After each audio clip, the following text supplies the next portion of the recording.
this video, I'm going to teach you how to copy private server link on Roblox. Let's get started. Open a browser on your computer and search for Roblox website, then log into your account. Once you're in the home page of Roblox, then look for a game that you like and open it. Now, in the game experience page, click the servers option below.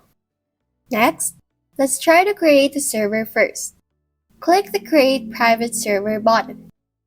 Next, enter a server name that you want, then click Buy Now button. Make sure that the game private creation is free, so it won't consume a Robux. Once you're done creating the private server, then click the three dots icon on the server that you created, then select Configure. In this page, go to Private Server Link, and then click the Generate button beside it. Once done generating, click the button beside the link and then right-click on the link, and you can select the copy option in the pop-up.